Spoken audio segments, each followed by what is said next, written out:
Om Sri Gurubhyo Namaha. Om Sadguru Sri Ramananda Parabrahma Namaha. Om Sadguru Sri Shivananda Parabrahma Namaha. Om Sadguru Sri Krishna Paramatma Namaha. Om Sadguru Sri Shankara Bhagavad Om Sadguru Sri Vyadhyasa Bhattaraka Namaha. Om Sadguru Sri Nityananda Parabrahma Namaha.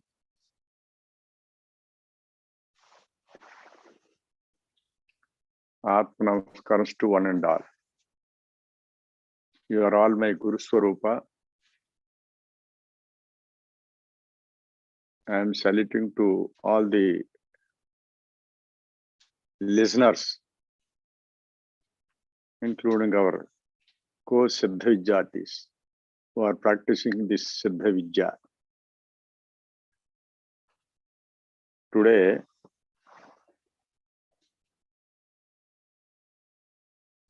in Columbus, Ganesh Mandir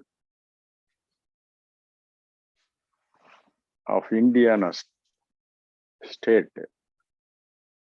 on 2nd October 2022, I am delivering this lecture on ANTARMUKHANANDA SIDDHAYOGI Pranayam.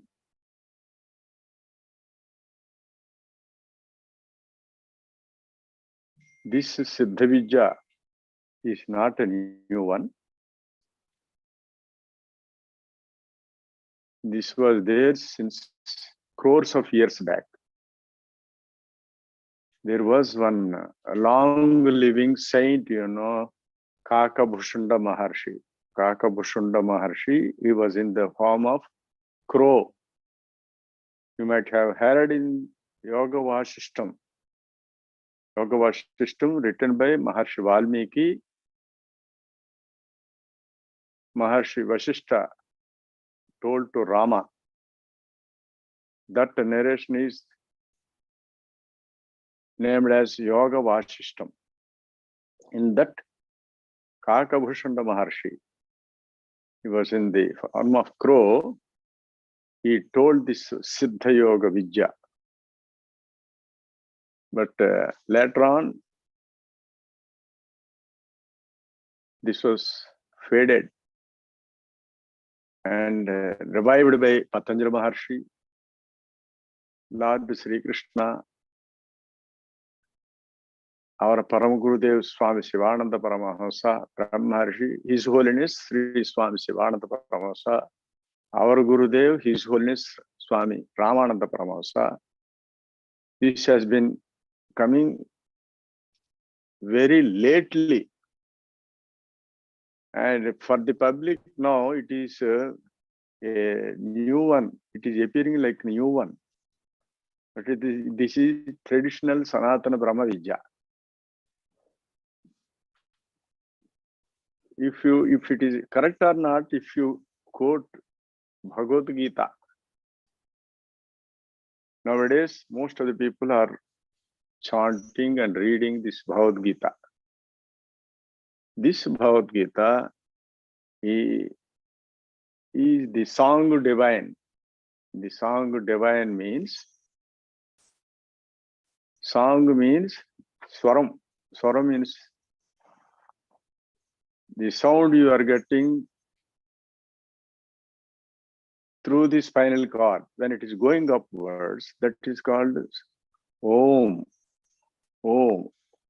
Om is not a syllable or a word, but it is a natural sound going upwards from downwards to upwards. That which you are not hearing, that can be heard only the people who are practicing this Siddha Yoga Vijja. Siddha Yoga Vijja. In Bhagavad Gita, Lord Sri Krishna in Gita Mahatyam, you might have seen that prior to reading Bhagavad Gita, you have to read Gita Mahatyam. In that, Sri Krishna told, Gita Jayana Selasya, Pranayama Parasacha, Naivisantihi Papani, Purvajanma Krutanyapi. Purvajanma Krutanyapi. Those who read Bhagavad Gita and do pranayama, Naivisantihi Papani, Purvajanma Krutanyapi. He will never be touched with the sins of the past. Like that, there is another stanza in Gita Mahatmyam. Prardham bhunjamanopi Gitabhyasa rata sada samukta sasukhi loke karmana nopalipyate. You know the word of prarabdham. Prarabdham means that is the effect of the previous karma now facing. It is called prarabdham. Prak-abdham. Prak means previous. Abdham, whatever you have done in the past, that you have to face the karma phala. That is called prarabdham. It is good or bad. Prarabdham bhunjamanopi. Whatever the karma phala you are facing, Gita abhyasa rata sada. Sada. One who practices this Gita. Here, Gita abhyasam. Gita abhyas means one who practices this swaram, this pranavam or omkaram. Samukta sasukhi loke. He is only the liberated one, soul. Sasukhi loke, he the person enjoying inside, enjoying eternal bliss. Karmana nopalipite. Whatever the action he is performing outside, he will never be touched with its effect, karma phalam. So that is there in Gita Mahatmyam. That Gita, which is called Song Divine, it is not telling about a particular person or anything. It is dealing and telling in detail about to know God, divine. That's why Bhagavad Gita is not named after any person, but this is telling, revealing about God. That's why it is called the song divine. In the entire 18 chapters of Bhagavad Gita, at the end of every chapter, Brahma Vidyayam, Yoga Shastri, Sri Krishna Arjuna Samvadi, it is there you are reading. So it indicates that whatever the matter, whatever the philosophy told in the entire 701 slokas, it is nothing but Yoga Shastra only. Brahma Vidyayam, Yoga Shastra. Yoga Shastra. In this Bhagavad Gita, there are very key important stanzas are there in 4th, 5th and 6th chapters.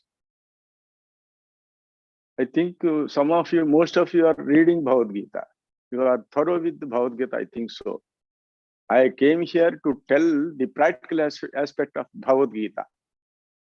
In the 4th chapter, Apane juhvati pranam, prane panam tadha pare, pranapana gatirvadha, pranayama parayanaha. 4th chapter. It is telling about this Antarmukha SIDDHAYOGI Vidya only. In the 5th chapter, Sparshan Krutva Bahirbahyan Chakshashaiva Antare Bhruvo, Pranapanam Samo Krutva Nasabhyantara Charinu. I will give you the details of these stanzas, but the important stanzas are like this. And in the 6th chapter, there is Samankai Sirogrivam Dharyan Nachalam Stiraha Sampreksha Nasikagam Sam Disaschan Avalokyan. You know? So all these slokas are telling about this Antarmukha pranayama. See, nowadays, everybody is fond of knowing about this pranayama. Pranayama means prana plus ayama, pranayama. Prana plus ayama, pranayama. Ayama means elongation. Elongation of what? Prana. What is prana? That is the divine life force which is being circulated in our body in the form of blood and other secretions and other things also, which are being circulated to the vital organs. This prana has got mainly two components. One is prana and apana. Prana means which is responsible for our upward inspiration. The apana is responsible for our downward expiration. In the fourth chapter, Paramatma says, apane juhvati pranam prane panam tadhapare prana apana gatirudva pranayama parayana. Apane juhvati pranam. See, this upward prana shakti, it always tends to go upwards, tries to lift the downward apana shakti. Again, the apana shakti always tends to go downwards, try to pull down the prana shakti. Like that, these two forces are acting against each other. Apanat karshati pranam pranopanascha karshati prana apana samakshipta tadvat jivo navisramet. That was told in Yoga Sikhopanishad and Annapurna Upanishad. Apanat karshati pran, when it is going upwards, the apanam is attacking downwards. Prana apanascha karshati, when the prana is going upwards, the apana is pulling down. When it is pulling down again, prana is trying to pull it upwards. So like that, these are quarreling with each other. But what is happening actually in our body, we should know. When these two forces started, two forces started, and in the mother's womb, we don't have any respirations. When we are in mother's womb, we don't have any respirations. But no sooner our head or legs are coming out of the mother's womb, our respiration start. So respiration start means we people are thinking that the inspiration starts first. Inspiration starts first. But it is not so. Because if the external air has to enter into the lungs, there must be some empty space inside the lungs. But the air cells of the lungs already filled with some fluid. That fluid is called sphingomyelin fluid. In front of me, there are two specialist doctors. He is Dr. Kalyan, he is a cardiologist. He is Dr. Sudhir, he is a pulmonologist. So they know pretty well. Any doctor understand that there is some fluid in the lungs before birth. That fluid has to be squeezed out first. So unless it is squeezed out, you cannot take the external air inside. But normally, layman and so many people, we think that our inspiration starts first. But the force which is expelling or squeezing out the fluid is called expiration. In that there is no air, but the fluid is being expelled out. That expelling of fluid outside is called first expiration. First expiration. From that, when it is squeezed out, the air cells will be emptied. So the air will enter into the lungs. So first, apana. Apana means expiration. That has started first. Then prana. It is trying to go upwards. Like that, in every respiratory cycle, we are expelling and inspiring. Here, there is a great physiology and science behind these two respirations. If you understand the physiology of these two forces, you can understand Yogam. Without understanding these two forces, you cannot understand what is meant by Yogam. That is what is told by Lord Sri Krishna. Lord Sri Krishna. This downward force is always predominant than upward force. This downward force, when you see, you are expiring up to 30 centimeters. 30 centimeters you are expiring, and you are taking from 20 centimeters only. So in every respiration, you are losing that energy, that divine energy, to expel more, up to more 10 centimeters more. In that 10 centimeters of 4, you are losing divine knowledge, divine happiness, divine energy, and divine light. All these things are being lost in every respiratory cycle. Like that, per minute average, we are taking respirations 15 times per minute. So if you count that, 15 into 10 centimeters of energy you are losing per minute. Like that, 900 times per hour and 21,600 times per day we are losing. Like that, the expiration is becoming more predominant. And ultimately, only expiration, there is no inspiration. What you call that? Only expiration without inspiration, what you call? That is called expired. That word of expired is not known by these superficial people, but only a yogi can understand. So, loss of our vital prana sakti through the last expiration is called expired. Likewise, the first expiration, which started in the from the mother's womb, is called birth. See, without respiration, can you say birth? So birth means you started some inspiration or expression. That is nothing but first expression you started. So first expression is called birth, and the last expression is called death. Within these two expressions only, our life is going on. Life is going on. So not only in human beings, starting from the ant, in every living being, the downward, outward expression is always more predominant than upward, inward inspiration. Understand? So what Lord Sri Krishna says, apane jihvati pranam, pranopana,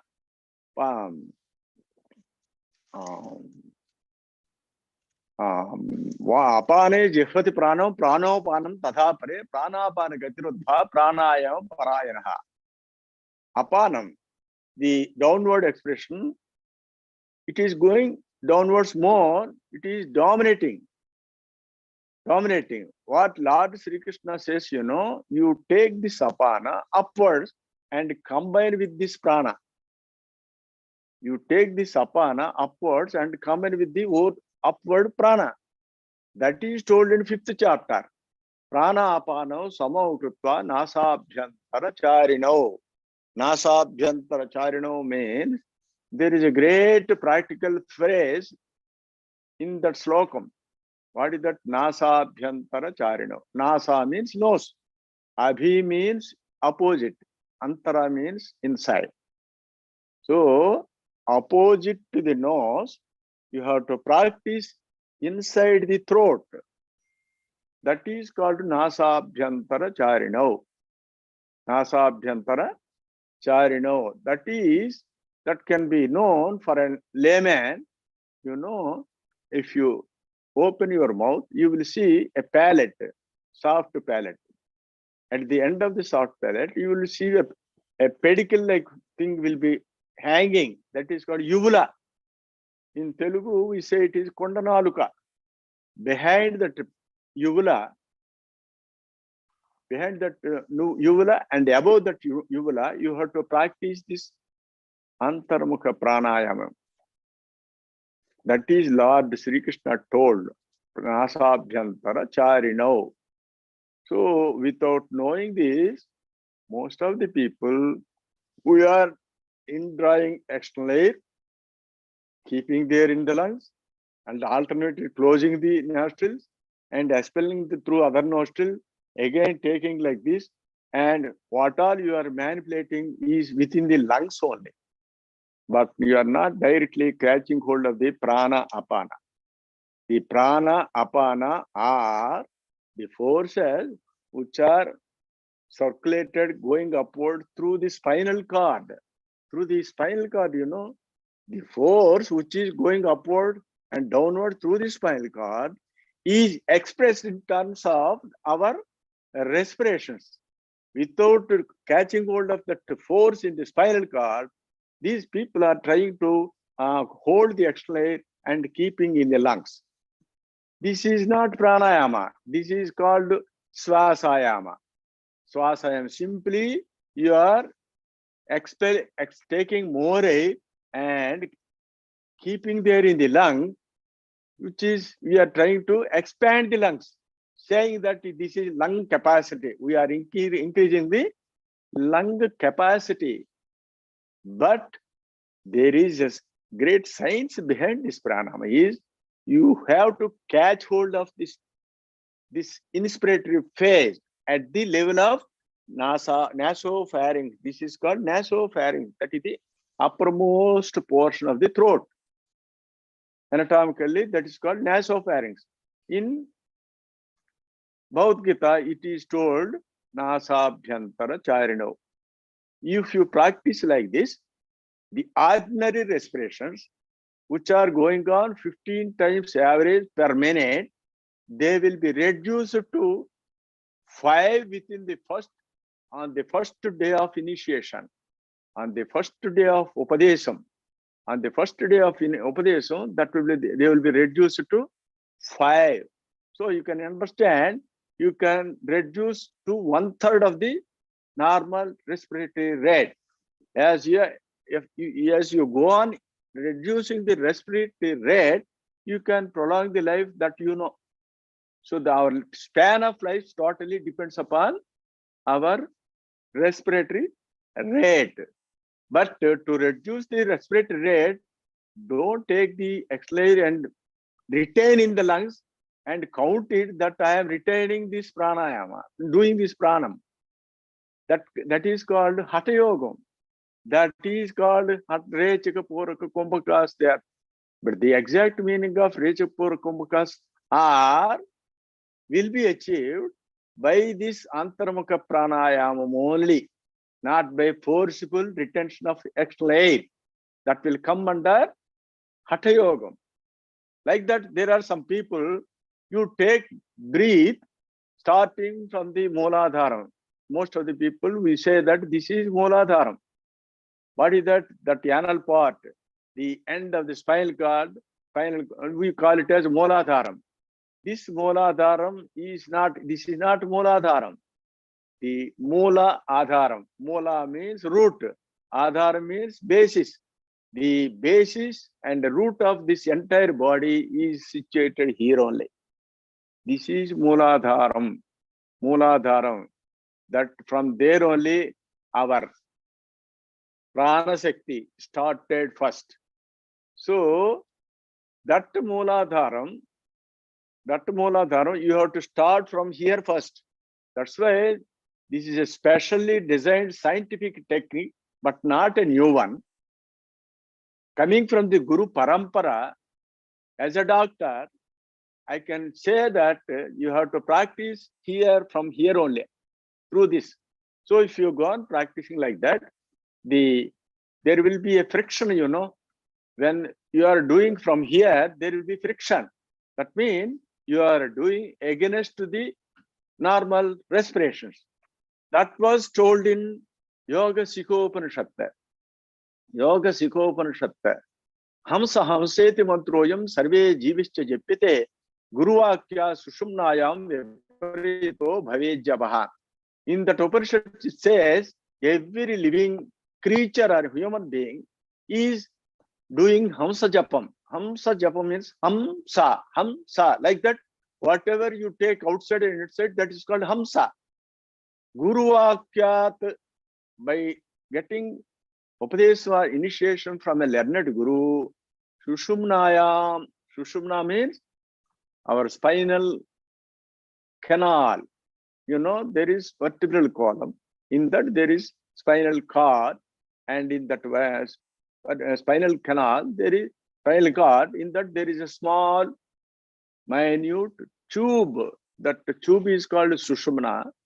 That we anatomically say central canal of the spinal cord, where cerebrospinal fluid, a lubricant like fluid, it is not only a lubricant, it is oasis also. That is there. That you have to take it upwards. That you have to take it upwards. That's why that slokam says, Guru Vakya Sushumnayam.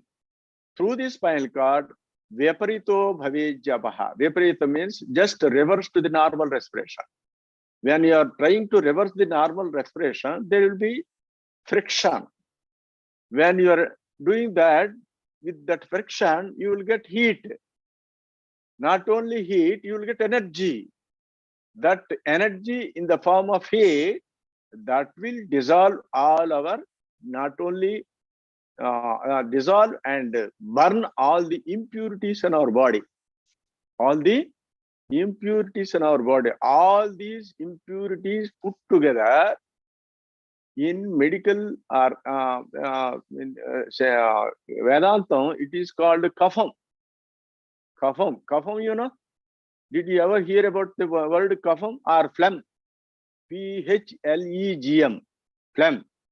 That is a thick or thin, viscous material, including saliva, you are expecting outside.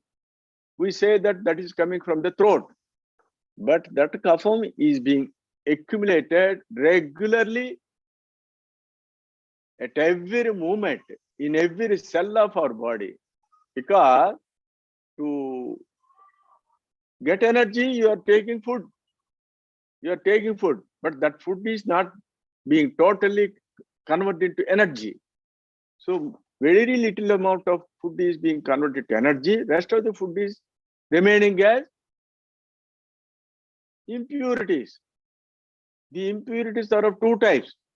Gross impurities, you will throw them through the urine, the motion, and through the sweat and the breath.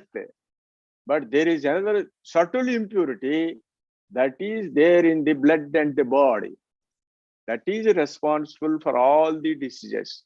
See, diseases means both including physical and mental. Physical and mental. The physical part, now the medical field is dealing with this physical part. But we are not talking about the psychic part of that disease, that is dealing with the mind. So, in Vedantam, this is not a physical exercise because it is dealing with the mind. So, you have to convert this pranayama into mental or spiritual energy. So, this mental and spiritual energy will be elicited by means of churning of your own life force. How you catch hold of the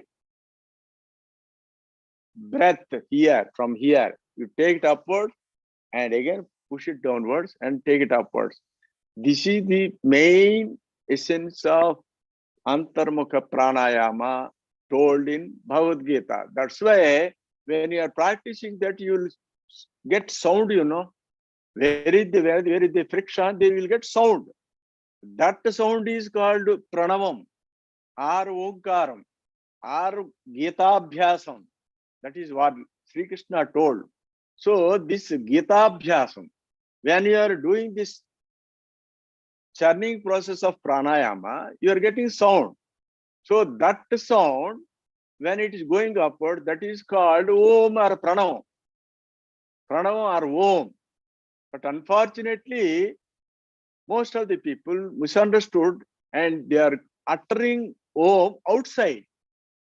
Uttering Om outside. When you are uttering Om outside, you are losing energy.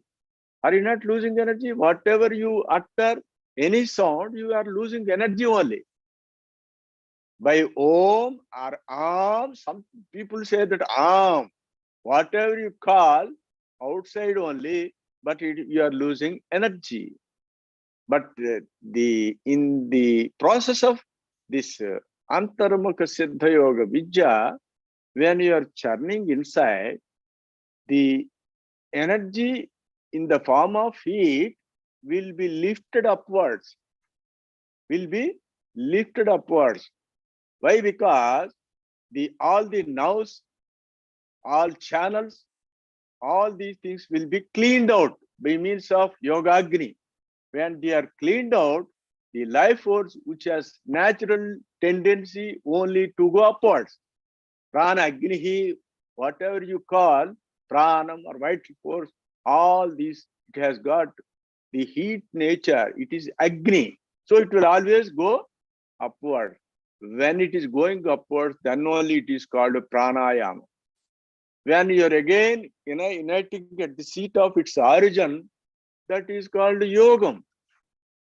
So uniting your own life force, which is within your body, and keep it here, that is called Yogam, not from the external aid. This is the clear definition should be known to this world. See, this external oxygen is only an inorganic gas. Inorganic gas. You can collect it in a cylinder. But our Prana Shakti is not inorganic. It is divine.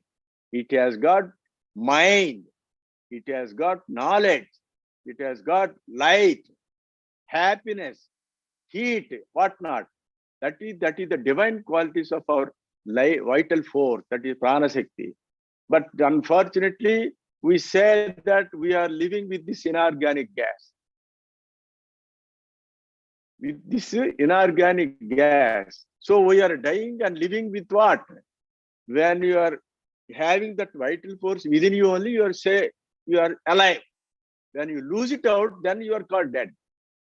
But this oxygen is always available, That is always available. But this is only to maintain the barometric atmosphere pressure only. For example, I will tell you. When you're taking a cool drink, when you're taking cool drink, the air from external atmosphere will go into the bottle in the form of bubbles. Then only the drink will be emptied into your mouth. Understand? So without that air entry into the bottle, you cannot take the drink. So like that, when our life force, Prana Shakti, when it is going out, naturally this air will enter inside. This air will enter inside. If you go on filling this bottle again, if you are going filling this bottle with the drink, what will happen to the air? That will go away. So this is the science behind this pranayama. So if you go on doing this, the external air into the lungs will be gradually reduced. Suppose you can question. Suppose if I close your mouth and nose, can you live without this external oxygen? At present, when the air pathway, which is not yet clear, you cannot live without this atmospheric oxygen. But if you go on cleaning that, this is gradually reduced. That's why a person or a yogi who has attained samadhi means who doesn't have any respiration, but his life force, prana shakti, was totally kept here without any help of the external oxygen. So this is called Antarmukha Pranayama Vidya. This is nowhere told except in Northern India, YSS, Yogoda Satsang Society of India, told by Mahavatar Babaji and his lineage, Yukteswari Garu, Lahiri Mahasaya, Paramahasa Yogananda. That was told, that is in the form of Kriya Yogam.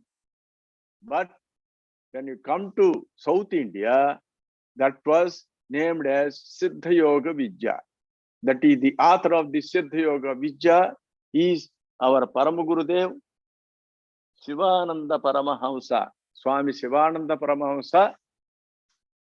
He is not an ordinary yogi. Actually, he was written in the books and he is nothing but the crores years of old Kakabhushanda Maharshi. The crores of years old Kakabhushanda Maharshi has been incarnated in the form of Swami Shivananda Paramahamsa. That's why he exactly told what is SIDDHAYOGAM. But recently, after prior to this, there are thousands of years back, this was undermined due to invaders, foreign invaders, and the Indian or Hindu culture is totally ruined by them.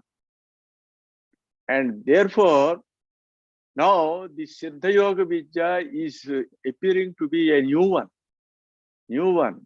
But you practice this, that was practiced by all the great yogis, Narayanam, Padmabhavam, Vasishtam, Shaktim, Tatputra Parasarancha, Vyasam, Sukum, Gaudapadacharya, Govindapadacharya, Sri Shankaracharya, Sri Shivanandam, Sri Ramanandam. Our Gurudev is Brahmarshi Sadguru Sri Swami Ramananda Paramahamsa. When our Gurudev was doing this penance, this pranayama in the caves, snakes used to crawl around him. That's why he was named as Pamula Swami. Pamula, Rishi of snakes.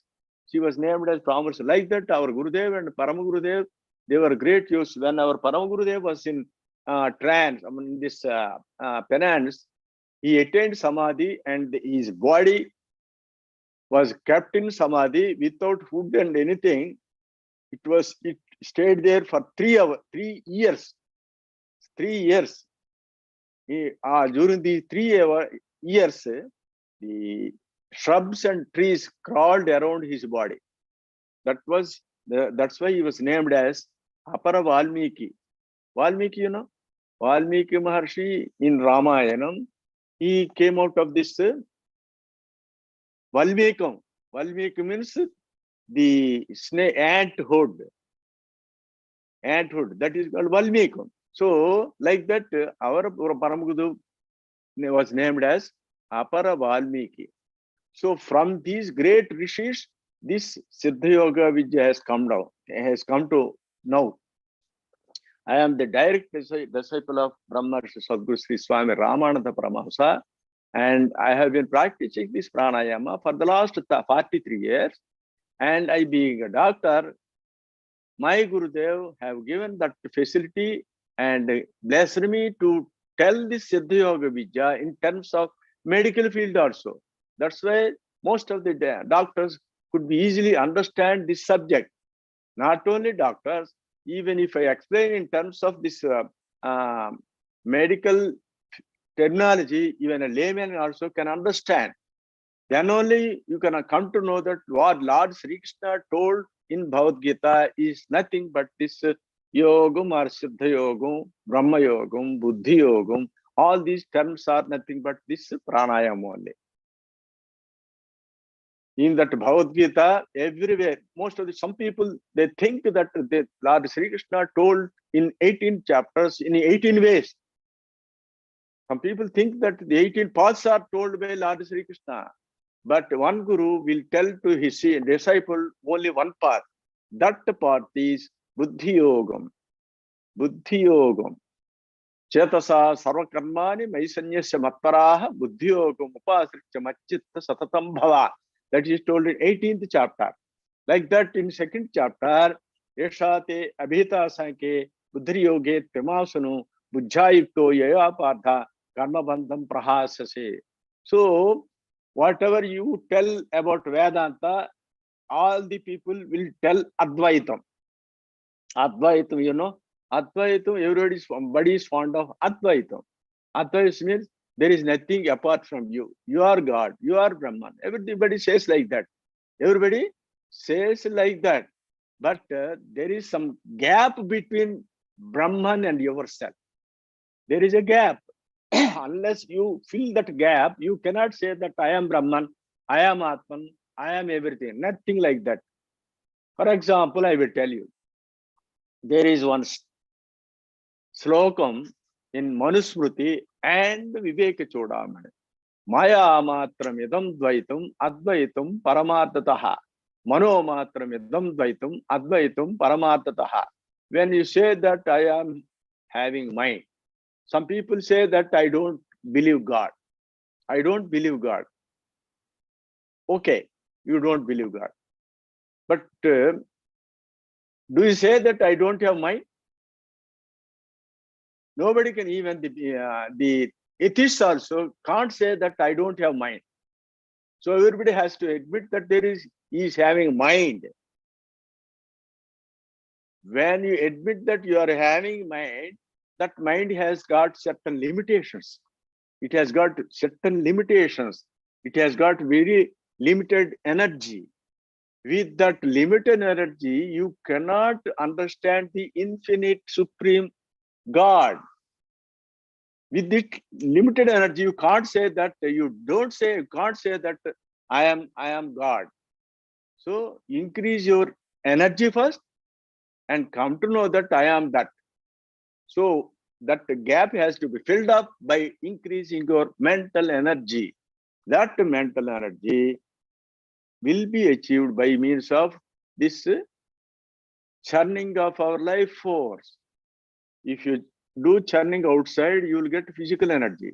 If you do churning inside, you will get mental energy. So whatever the Vedantam you say, you have to explain in terms of mental energy. That is a practical. That's why in Amrita Bindoparishad it says like this. Manayeva Manushyanam Karanam Bandhamokshayo Bandhaya Vishayasaktam Muktin Nirvishyam Manaha. The mind alone is responsible for bondage and for salvation also. The bridge between the bondage and the salvation is the mind only. But when mind is with less energy, it is bonded to the senses. But when you increase the energy, that will be liberated, and it will get you liberated. So the difference between the salvation and bondage is nothing but the mental energy. Our Gurudev says, without a friction, there is no energy. What do you say? Without a friction, there is no energy. If you got an engine, if you want to get that energy, if you pour oil, that piston in the engine, it has to work up and down. Then only that will be converted into energy. Like that, in our body, there is a piston. What is that piston? That is in the form of respirations. So when you are having a respiration, whatever the food is you are taking, it is converted into according to the movement of the piston. That will be converted to energy according to the movement of the piston. But our piston is mostly going downward and little is going upward. Little is going upward. Try to lift it more. How to lift it? Remove the obstruction. What is that obstruction? That is nothing but the phlegm. That is nothing but the phlegm. That phlegm is in the form of butter, that butter. If you want to get ghee, you have to heat up that butter. Like that, you have to heat that phlegm by means of churning process of pranayama, and you get that heat and dissolve that phlegm, then you will get energy. That energy in the form of heat will lift you upward. That is called pranayama. That will happen, that should have to happen within you only, not from outside. That's why it is called Antarmukha. Antarmukha means inside, inside. But whereas all these yogas are dealing with this external air and calling it so many things, yoga. So I'm not criticizing any yoga. Yoga is also necessary and useful for a common man to certain extent to maintain his physical health. Physical health. It is dealing with the bending, stretching, and postural exercise like that. We call it as yoga. But there is another supreme word that is called yogam. This yogam is not known now to so many. Everybody knows that yoga. Yoga is known. India is famous for yoga. Yoga. The origin of yoga is from India. But beyond that, there is a great word that is called yogam. That yoga was already told by great rishis, but that was unfortunately undermined. So now it is high time to know about yogam, because you are already well versed with this yoga, but now you have to come to the word of yogam.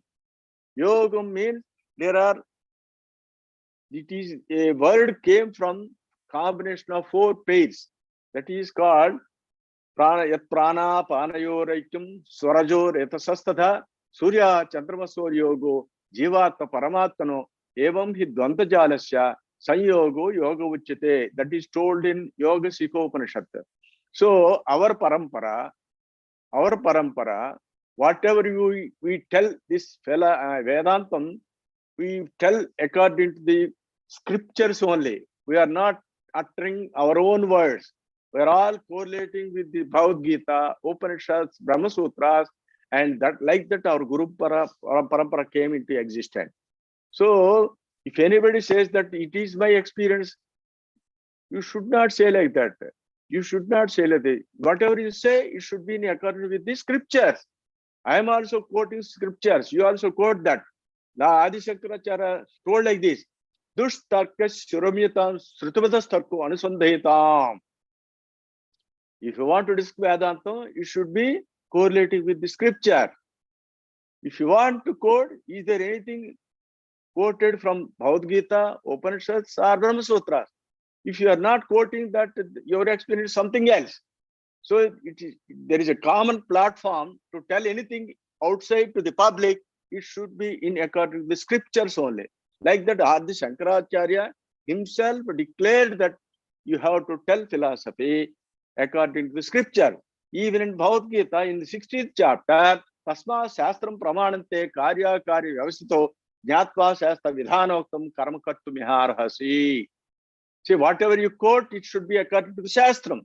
Shastram, you know, Shastram means what all written in Sanskrit is cannot be called as Shastram. That Shastram should be in the 3 ancient scriptures, what is called Prasthanatraya Grandham. Prasthanatraya Grandham means Bhagavad Gita, Upanishads, and Brahma Sutras. Whatever you quote, it should be in one of these 3 books. But all these 3 books are telling the same essence, that is nothing but Om. Om or Pranavam. What is that Om? Taking upwards your life force. It cannot go easily. You do friction and heat it up, then only it will go. So now we are in the gross state. Our mind, our body, and whatever if you are thinking about God also, we are thinking about God as a gross man, or a gross form, or a gross female, something like, because you are gross. Your mind and life force should be turned into subtle one. Then only you can come to understand that God is subtle one. Then ultimately you can conclude that God is nothing but supreme energy in the form of divine light. So from that divine light only, all this creation has come forward.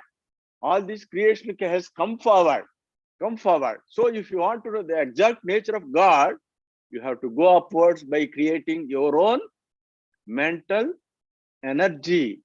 So this difference should be known by the public.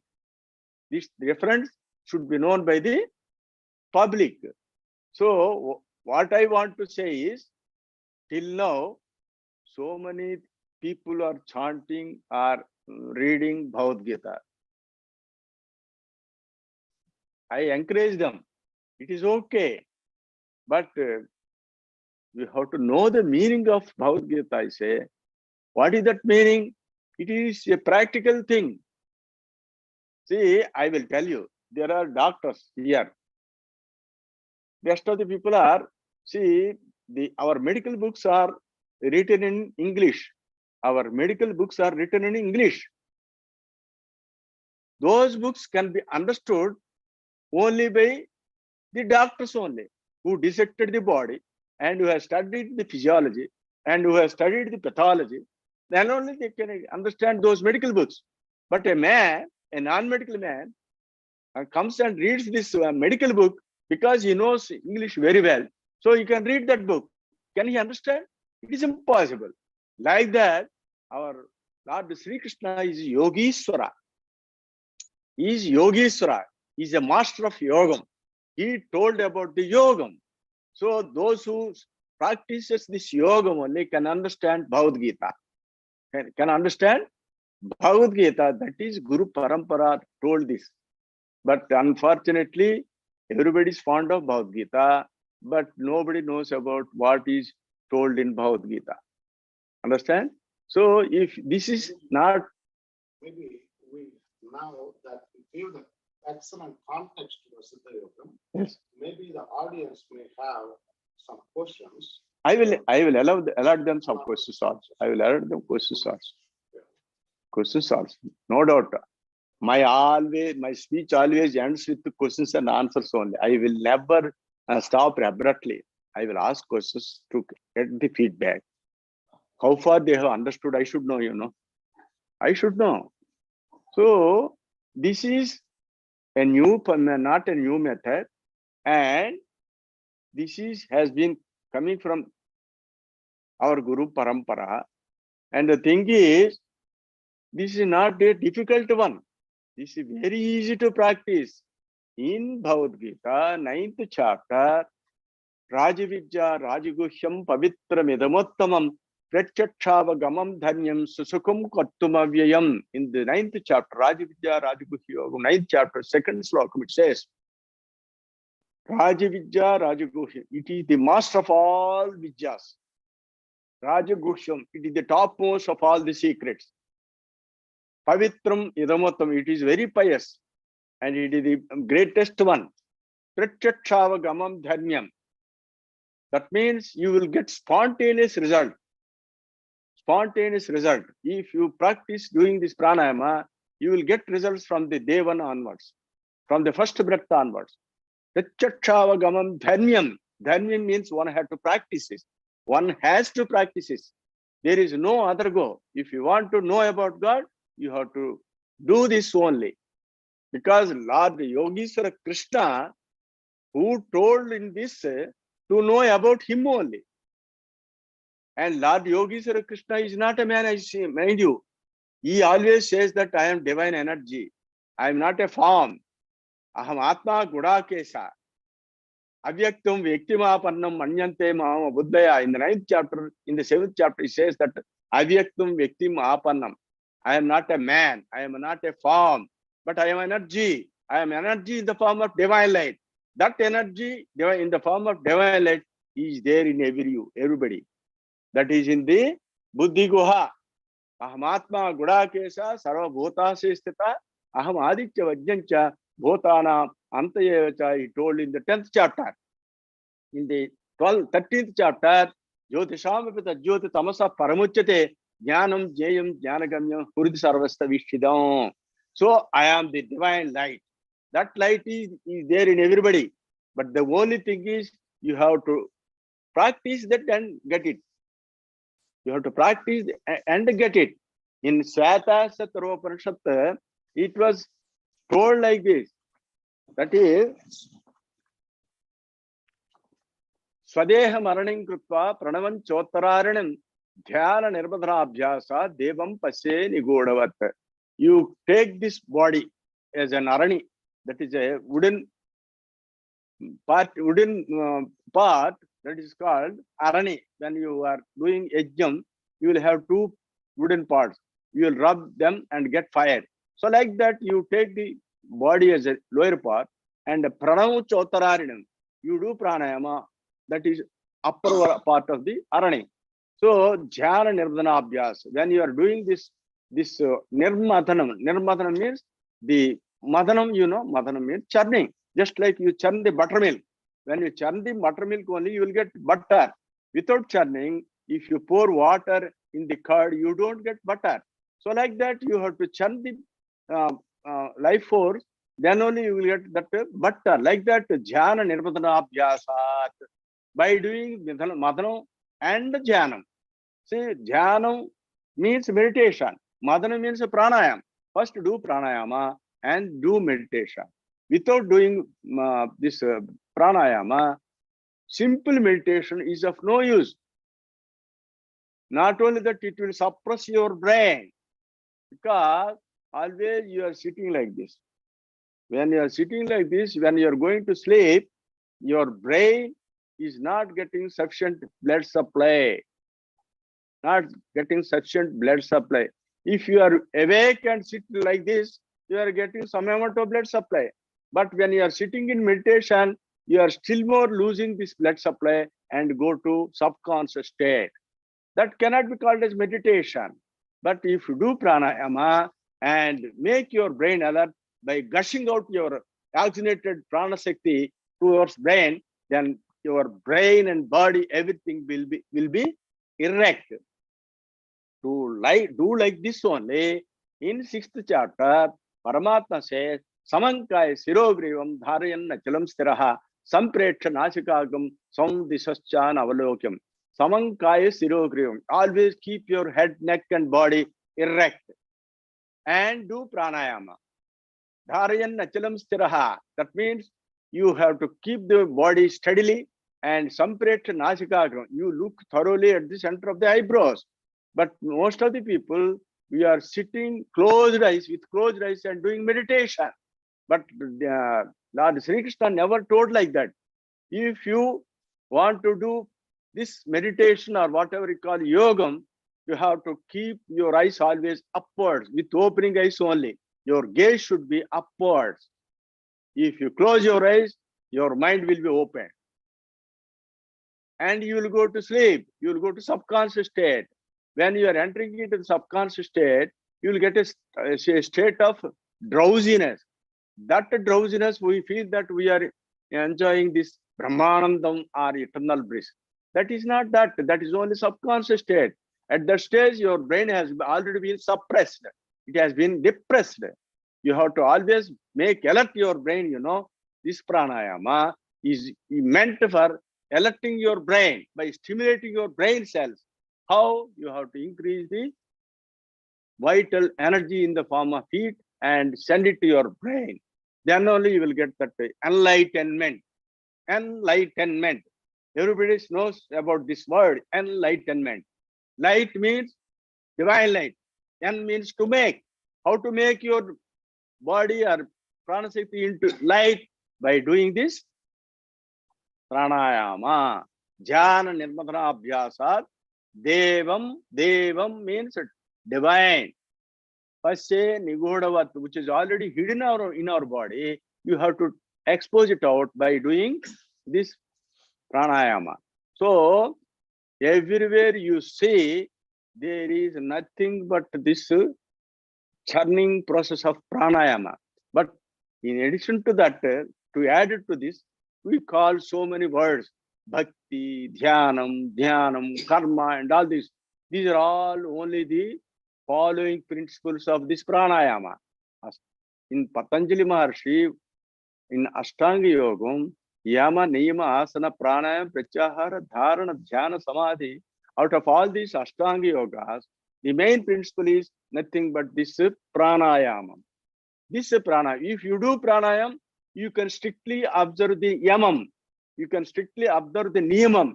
You can have the asanam perfect. Without doing pranayama, your asana will also can never be perfect. So the main principle of Ashtanga Yoga is nothing but this pranayama. It is same is told in Bhagavad Gita also.